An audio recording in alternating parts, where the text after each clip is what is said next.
Fala, meu povo, tudo bom? Hoje nós vamos falar sobre poder constituinte. Em verdade, nós vamos dar uma síntese em poucos minutos do que é o poder constituinte. Em verdade, o poder constituinte, ou teoria do poder constituinte, foi desenvolvida, foi elaborada em fim do século XVIII, aproximadamente 1789, pelo abade francês Emmanuel Sieyès, quando ele escreve o que é o terceiro Estado, em pleno auge da Revolução Francesa. O poder constituinte, na verdade, é o poder de se criar um novo Estado, se inaugurar uma nova ordem jurídica, mas também de modificar a Constituição que aí está. Então, o poder constituinte, ele se faz através de uma criação desse novo Estado, dessa nova ordem jurídica, mas também ele é responsável por modificar o texto constitucional. O poder constituinte ele é dividido em 4 espécies: poder constituinte supranacional, poder constituinte difuso, que é aquele que é feito através da interpretação da Constituição, normalmente feito pelas Supremas Cortes, no nosso caso o Supremo Tribunal Federal, e o poder constituinte originário e derivado. Esses dois os mais comuns de cair em concurso, em prova. O poder constituinte originário, e nós vamos ficar hoje apenas no originário e derivado, ele é fruto de um poder de fato. É ele que inaugura um novo Estado, ele que estabelece os poderes, ele que rege e traz à baila aos interesses da sociedade. Ele não deriva de nenhum outro poder, ele não sofre qualquer limitação na órbita jurídica, ele não se subordina a nenhuma condição. Por isso tudo ele é considerado poder constituinte originário.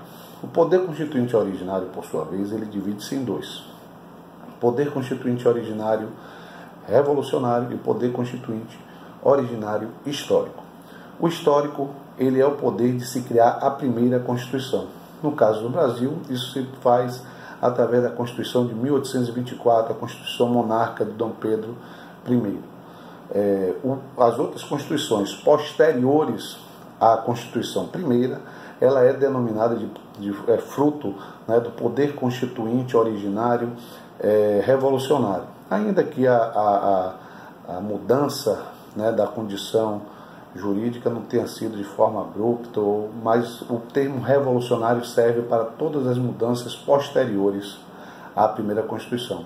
Daí a gente consegue perceber que nos Estados Unidos, por exemplo, que a Constituição de 1787 é vigente até hoje, é fruto do poder constituinte originário histórico. Eles não têm poder constituinte originário revolucionário até hoje.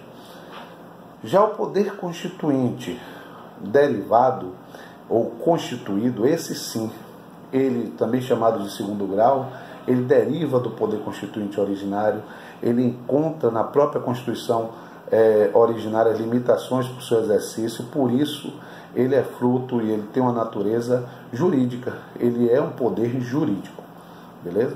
O poder constituinte derivado, ele divide-se em 3: poder constituinte derivado decorrente, aquele responsável por fazer as constituições dos Estados-membros, já que nós somos uma federação, a Bahia tem a sua Constituição, São Paulo e assim sucessivamente. O poder constituinte revisor, ele está lá na DCT, artigo 3º, quando o legislador fez a previsão de que após 5 anos da promulgação da Constituição haveria uma sessão conjunta das casas pelo voto da maioria absoluta, a revisão do texto constitucional. Logo, é uma norma constitucional exaurida, ela já fez o seu papel, tá? E nós temos o poder constituinte derivado, o poder constituído reformador.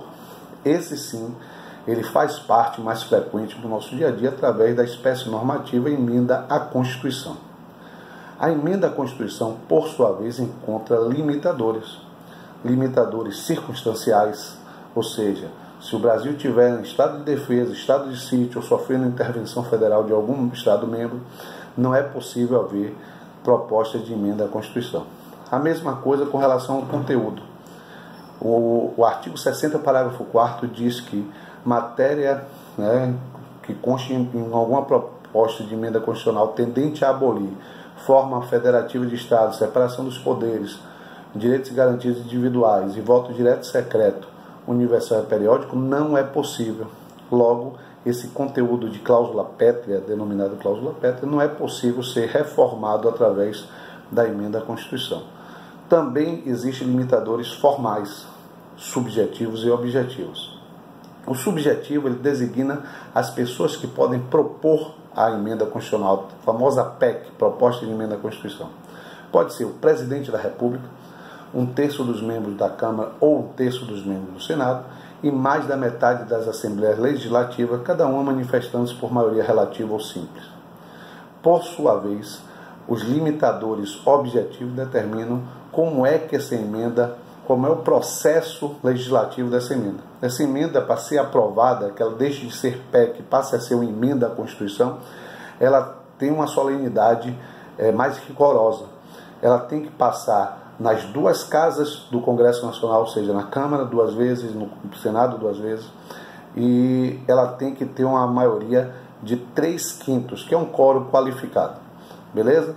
Isso é só um breve relato sobre o poder constituinte. Óbvio que vocês têm que ir agora para o texto dos livros e estudar. Isso é apenas um apoio. Beleza? A gente se encontra depois. Um abraço.